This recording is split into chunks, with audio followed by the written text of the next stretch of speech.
बहुत ज्यादा प्रिपरेशन करते हैं। तो ये भी दोस्तों सबसे ज्यादा हाई पेइंग सैलरी में आता है सीए।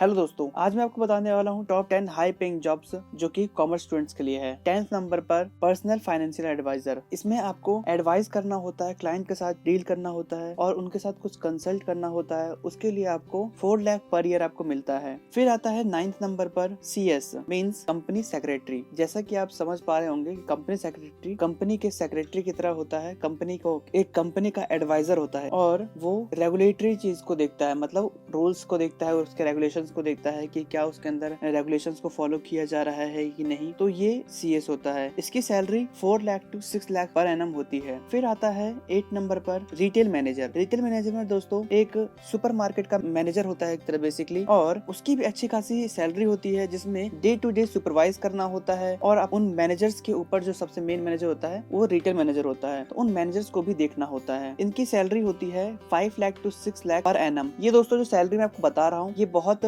बेसिक सैलरी है जब आप जीरो एक्सपीरियंस के साथ रिटेल मैनेजर के तौर पे किसी कंपनी में लगते हैं। फिर 6th नंबर पर आता है कॉस्ट अकाउंटेंट। कॉस्ट अकाउंटेंट दोस्तों बेसिकली ये जो कॉस्ट के ऊपर काम करता है उसे हम कॉस्ट अकाउंटेंट कहते हैं, जो एक्चुअल कॉस्ट फाइंड करता है। जैसे मैन्युफैक्चर होता है कोई सामान, तो उसका कॉस्ट फाइंड करना कि उसमें कितनी मटेरियल लगी है, उस पर कितना खर्च हुआ है, तो उससे रिलेटेड कॉस्ट अकाउंटेंट होता है। तो कॉस्ट अकाउंटेंट को भी हाई पेइंग सैलरी वाले जॉब्स में आते हैं। उसकी salary minimum 5 lakh to 6 lakh per annum होती है, जो कि एक बेसिक सैलरी है जीरो एक्सपीरियंस के साथ। फिर आता है 5th नंबर पर एक्चुअरियल साइंस। एक्चुअरियल साइंस दोस्तों एक रिस्क मैनेजमेंट की तरह होता है जिसमें आप कंपनी का रिस्क निकालते हैं और ये देखते हैं कि उसका लॉस होने में कितना चांस है। तो इस चीज को लेकर के एक्चुअरी साइंस काम करती है, जो कि एक कॉमर्स स्ट्रीम जॉब होता है। ये भी दोस्तों एक हाई पेइंग जॉब इंक्लूड किया जाता है और इसकी salary minimum 9 lakh to 10 lakh per annum होती है। आप दोस्तों सही सुन रहे हैं, 9 lakh to 10 lakh per annum. ये दोस्तों अगर आपको अच्छा लग रहा है सुन करके तो प्लीज लाइक करिए, चैनल को सब्सक्राइब करिए और ऐसी मोर इन्फॉर्मेशन के लिए अपने दोस्तों को भी सब्सक्राइब करने के लिए बोलिए, ताकि उनको भी ऐसी चीजों के बारे में पता चले और वो इस चीजों को करने के लिए इनकरेज हो। अब दोस्तों आता है 4th नंबर पर सर्टिफाइड पब्लिक अकाउंटेंट, CPA जिसे हम शॉर्ट फॉर्म में बोलते हैं। CPA दोस्तों एक 150 घंटे कंप्लीट करने के बाद, कुछ एग्जाम क्लियर करने के बाद आप CPA बनते हैं। दोस्तों ये भी एक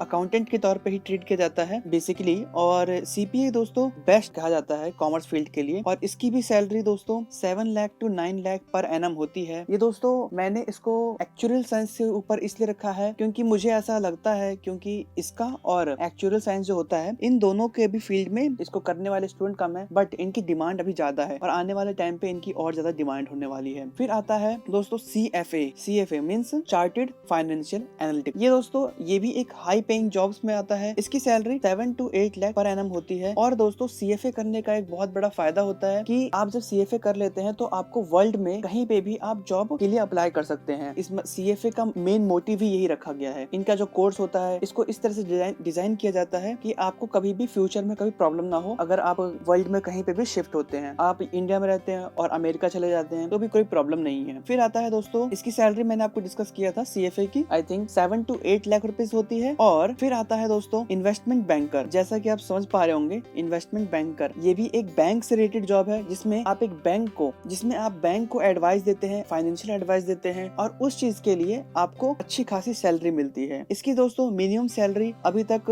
on an average 6 to 8 lakh rupees रखा गया है। फिर फर्स्ट नंबर पे आता है CA। दोस्तों आप जानते ही होंगे कि CA जो है वो काफी पॉपुलर कोर्स है जिसके लिए लाख स्टूडेंट जो है CA के लिए बहुत ज्यादा प्रिपरेशन करते हैं। तो ये भी दोस्तों सबसे ज्यादा हाई पेइंग सैलरी में आता है CA, और इसकी सैलरी भी दोस्तों minimum 6 to 7 lakh per annum होती है। और दोस्तों CA में आपको बहुत जल्दी ही बहुत अच्छे टाइम पे एक अच्छा पोजीशन मिल जाता है, और CA दोस्तों ICAI द्वारा करवाया जाता है। और दोस्तों बट एक बात और दोस्तों, CA जो है वो CA करने पर आप फॉरेन में अप्लाई नहीं कर सकते, लेकिन आप CFA करने पर आप फॉरेन में अप्लाई कर सकते हैं। तो कुछ चीजों का अपना एक अलग इम्पोर्टेंस भी है इसके अंदर। तो अभी आपने जाना कि टॉप 10 हाई पेइंग जॉब्स जो कि कॉमर्स स्टूडेंट्स के लिए है। तो अगर आपको वीडियो अच्छा लगता है तो प्लीज दोस्तों लाइक करिए, चैनल को सब्सक्राइब करिए, अपने दोस्तों को शेयर भी करिए। Thank you for watching this video.